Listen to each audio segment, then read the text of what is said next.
Tonight, doctors in Gaza are struggling to cope with new carnage after an Israeli attack killed at least 80 people and wounded dozens of others. It happened at a school-turned-shelter for displaced civilians. Israel says it was a Hamas hideout. CBS's Ramy Inocencio in Tel Aviv has the latest. Ramy? Good evening, Adriana. Tonight, Israel is disputing that its bombs could have killed so many people, saying that the military used a small warhead, aerial surveillance, and intelligence for a precision strike. They dropped a missile on them while they were just praying, cried this woman as she kneeled over a dead child. One victim of so many in one of Gaza's biggest mass killings from an Israeli strike since October 7th. In these plastic bags, the remains of a number of people, about 150 pounds, altogether the weight of one person. In the past week, Israel has bombed at least 4 schools in Gaza City, saying they were harboring terrorists.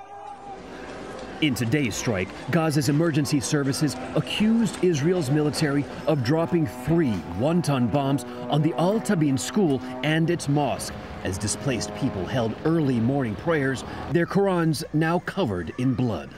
But Israel's military said it killed at least 19 militants and claimed it limited civilian casualties by using only small-sized munitions. The IDF provided before and after images that show little damage and little difference, and told CBS News the only section of the mosque that was struck was the men's floor with no women and children. They are liars, liars, liars, said this woman. There were no fighters and no one had arms. We were mostly women. Above all this, the fear an all-out war could break out across the Mideast at any moment. Iran and Hezbollah have vowed retaliation against Israel after their recent high-profile assassinations of well-known leaders. This week, 2 additional U.S. fighter jet squadrons arrived in the region, and U.S. Central Command Chief General Michael Kurilla returned to Israel. For those mourning in Gaza, their focus tonight is on saying goodbye and disbelievingly burying their dead.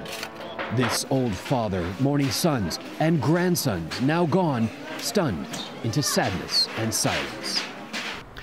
And the White House now says it is deeply concerned about reports of civilian casualties in Gaza, and far too many civilians continue to be killed, Adriana, just as it is trying to get Israel and Hamas back to ceasefire talks urgently set for Thursday. Ramy Inocencio in Tel Aviv, thank you.